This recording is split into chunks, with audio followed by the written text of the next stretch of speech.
welcome to the Net Question Solution platform. Now we have discussed the 2024 question solution regarding the organic chemistry. The correct statement about Diels-Alder reaction of furan and maleic anhydride is: furan undergoes Diels-Alder reaction in presence of the maleic anhydride to form the exo and the endo product. What is the endo product? Endo product means the substituents of the diene system is in the same direction with that of the substituents of the dienophile system. Here in the endo addition, the primary and the secondary addition take place and the product is more stable, but due to the steric interaction, the product become the transition state has lower energy, but the product become less stable. But in the exo addition, the substituent and the of the diene is in the opposite direction to that of the substituents of the dienophile. So the steric interaction is absent and hence the kinetically controlled product undergoes equilibrium to give the more stable thermodynamically controlled product, and hence the exo product is the major product compared to the endo product.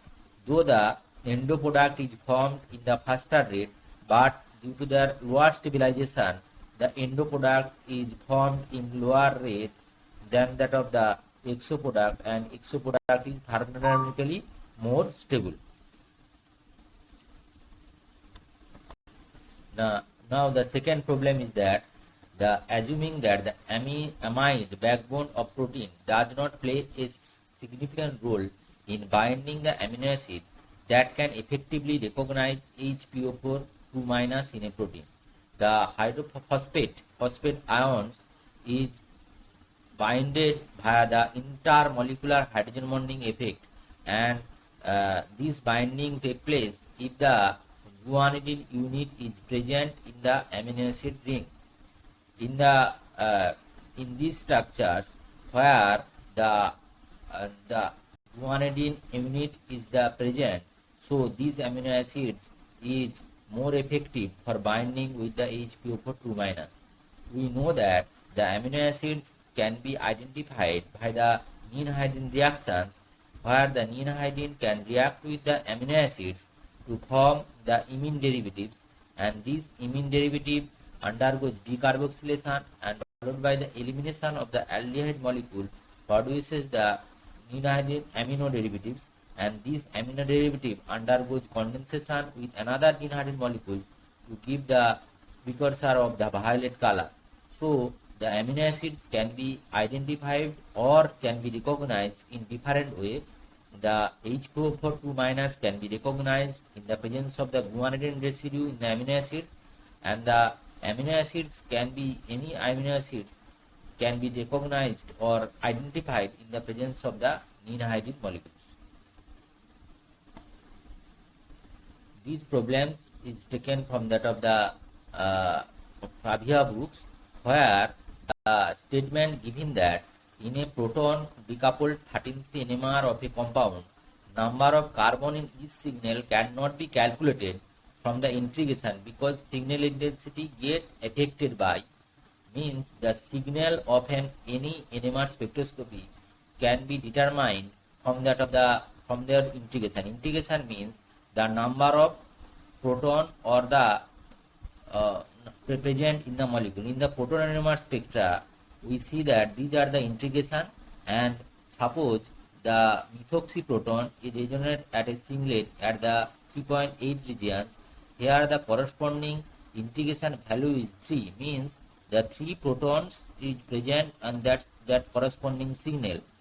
Similarly, this methyl proton of the ethoxy group resonate at 1 to 2 region, and the corresponding value is the corresponding methyl proton value is the 3.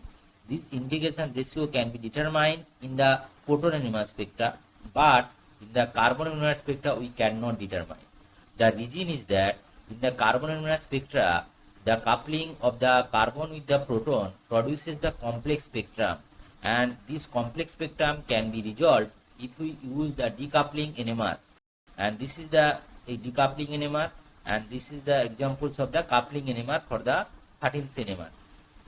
But the corresponding integration value of this carbon is not taken here. The reason is that if in case of the NOE enhancement, we know that the NOE is the nuclear overhousing effect. Nuclear overhousing effect means the protons can be coupled with the in space or in the attached carbon atom. Since the in space there is an interaction, so the number of carbon atom attached with the proton or in the space cannot be determined for a single peak. So NMR integration for the 13th NMR is not taken. Similarly, the relaxation times means we know that the two relaxation effect is present in the NMR spectra. One is the spin-spin relaxation, another is the spin lattice relaxation.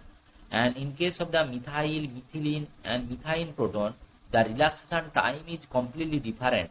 So we cannot determine the integration ratio from the 13th NMR spectra. So the option for both 1 and 2 is correct, but the 3 option is wrong, as the core isotopic abundance of 13th NMR.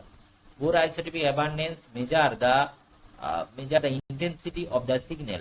Since the intensity of the signal is very low, low abundance for the 13th NMR, so the greater amount of the sample is required to identify the 13th NMR. This is the this is a very different thing compared to that of the integration ratio. So the option 3 is wrong. This is the carbocation stability, and the carbocation stability for the adamantane system. We know that the adamantane system can be stabilized by the hyperconjugation effect. Here, this is the examples of the hyperconjugation effect, where the corresponding anti-group means this hydrogen CH bond is anti-periplanar with this CC bond. So, this CC bond undergoes hyperconjugation effect with that CH bond. And when this becomes fluoride, then this fluoride is substituted by the hydrogen, then the hyperconjugation occurs more spontaneously. Here the CC bond undergoes hyperconjugation with that of the CF bond, and hence the hyperconjugation effect encourages the CC bond to higher bond length. So the higher bond length, lengthening of this bond length, and hence the bond length becomes 1.608 angstrom after the carbocation formation. Similarly, after the small bond angle, carbocation is more flat, means molar bond angle means after hyperconjugation, this system, cage-like structure system reduces the bond angle, so the bond angle becomes 100.6 degrees. So the option 1 is the correct. Now this problem is taken from the reagent chemistry. We know that the epoxidation can take place in presence of the metachloroperbenzoic acid, and after epoxidation, this is the unsymmetrical epoxides. In presence of methanol HCl, the HCl first protonated the oxygen atoms to produces the protonated form, and then this protonated form attack the more stable carbocation side. Here the 2 methyl group is present, so the product OMe at the more substituent and O is in the less substituent end. So the product C is this. And similarly, in presence of the methoxide ion, the SN2 attack will occur, and SN2 attack produces this product. So the B is this product. So the B is this product, OMe at the less substituent, and the C is the OMe at the more substituted end. This is the organosilicon compounds. We know that the organosilicon compounds, silicon can stabilize the positive charge beta to that of the silicon atom. Here, after iodine induction to that of the alkene system, the carbocation produces at the beta to that of the silicon atom, and silicon pushes the carbon silicon electron towards the positive charge by the attacking of the I minus ion, and the iodine atom occupy the position where the silicon atom is present, and hence the trans product is obtained. So that geometrically we get always the trans product. And these are the some examples taken from that of the Claydon groups, where the silicon can induces by the different type of the electrophile, that is the acyl chloride, where the acyl group is introduced in by the silicon atom, and hence the silicon is replaced and the acyl group is taken that position. Similarly, DCl will also take place in the same position to that of the silicon atom. This is the stereochemistry problem. We know that the biphenyl system, like that is the allyl type systems, here the axial chirality arises, or we know that the prochirality. What is the prochirality? It is the chirality before it means the here this is the prochiral center, where the two hydrogen atom is replaced by the any type of the deuterium substituent. We get R or S configuration. If the pink hydrogen atom, this above hydrogen atom is replaced by the pink hydrogen atom, deuterium, then this carbon center becomes chiral, and if determine the configuration, then it becomes R. So the pink hydrogen atom is pro-R. Similarly, this hydrogen atom is replaced by the deuterium atom, so it is also becomes S. So it is pro-S.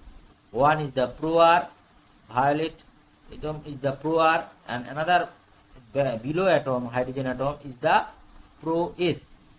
Similarly, if we taken that the chirality, that above bond go to that of the, if we view from that side, the HA bond come to that of the right side, and the HB bond come to that of the left side, and the chlorine is the above and the hydrogen is the below.